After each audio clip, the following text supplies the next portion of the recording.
Hey, welcome everybody. Here is my Clearstream 2 Max. I've done a few videos on this before, but the reason for this one is I wanted to kind of show you that I used to have it pointing more southwest, and I switched it to point northeast towards all the Flint stations here from my house in East Lansing, Michigan.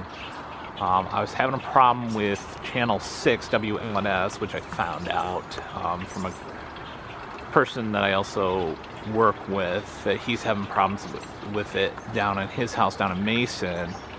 But apparently because they're on channel 14, which is right next to the UHF communications band, I'm getting a lot of interference. It seems to come in okay at night, but they switched their towers. So their tower used to be like due south. The broadcasting tower was like due south in Rives Junction.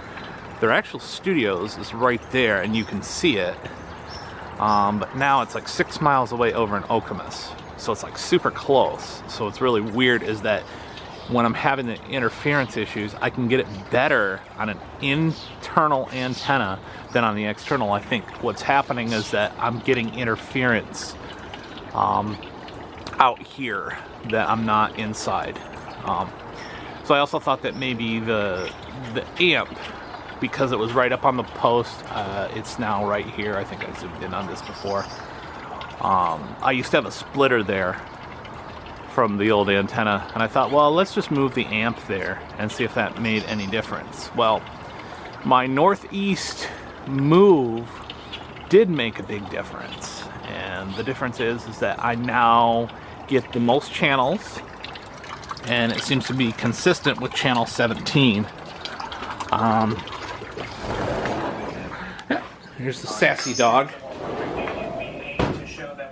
So yeah, I just did another channel scan here while I was outside, and let's see what channel I'm on. Okay, I'm on WLNS, which is on channel 15 or channel 14. So after this FCC Repack, things have gotten crazy. We lost Ion channel 43, but channel 10 put that on there. I also read in the Michigan Buzz Board that channel 10 bought the low powered channel 27, the religious channel, the TCT, so now they're carrying it.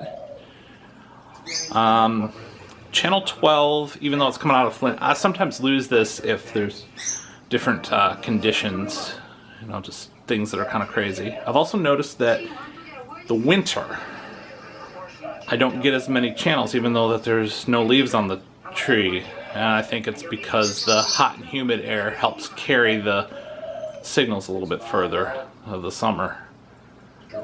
And if I really want to do distant channels, I do it like first thing in the morning like I'm doing now. And yeah, Fox 17 seems to come in a little more consistently, but I do lose it. And again, I lost it since I did that. Hold on a minute. Let's just see how far it was. I used to only get this at night, but not during the daytime hours. Let's go into support and self-diagnosis and signal information, see where it's actually at. Yeah, so as you watch, the signal is 13.2. Once it drops below 15, you lose the station. So be interesting. Another reason I also have it pointed towards Flint is the ATSC 3.0 that's coming up. Flint is on the areas. I think there's one station in Lansing that's doing it. Probably this one, because it actually said East Lansing, and WKAR, the university, would be the one that would be on that. Channel 25 is coming in, and that's been pretty consistent. And here's 27, so instead of like having 27, 1 and 2, it's repeats of WILX since they bought it. So it's kind of interesting. If you don't have UHF, or sorry, if you don't have VHF, you can still get channel 10 off of channel 27. So it's kind of interesting. We'll have to see what happens in the future with that, with all these different sub-channels. And 46 is channel 25's duplicates. 47, yeah, ever since they moved to the new station, it's been fine. Channel 28, I think, is what it's on. 49 I've been getting consistently, so if you want TCT, you can always watch this one. It is a little further out, but I have no problems getting it with the outdoor antenna.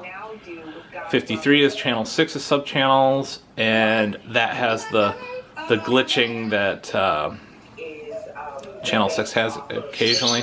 I haven't been able to capture it. It usually irks me so much by the time I get the camera out, it doesn't do it consistently enough, but it stays at like 30 for the signal to noise ratio, but then drops to 0. So that's kind of...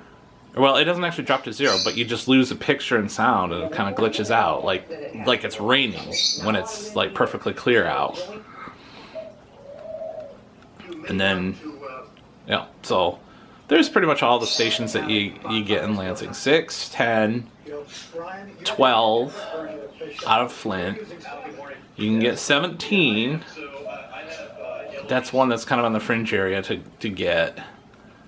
23 right in the university. 25 Flint station. 27, which is Lansing low powered station, which now is owned by WILX, channel 10. 46, which you'll get, is the repeat of 25 out of Flint, right? That's like 25, 12, and that. They all kind of broadcast from the same area. Getting a little glitchy now that the sun's coming up, getting some interference. But if that's the case, you just go back to 25.2, and then you'll be like, oh, hey, it's watchable. Anyway, 47, you get all of its subchannels, no problems there. 49, and then you get 53 because you get channel 6, which is on UHF 14. Dog and cat are trying to play. And then Fox 66, which the only comment, that's the only on all of my stations that I get that subchannel. So be interesting. Maybe they'll do something with WILX or something along those lines. And I'll have to see if this video is a little long or anything, but I thought I'd go through since the FCC Repack, and it's been about a year since I've had the Clearstream 2 Max. Love that antenna, and I still recommend it to anybody. Be sure you get that amp like I did. We'll talk at you later.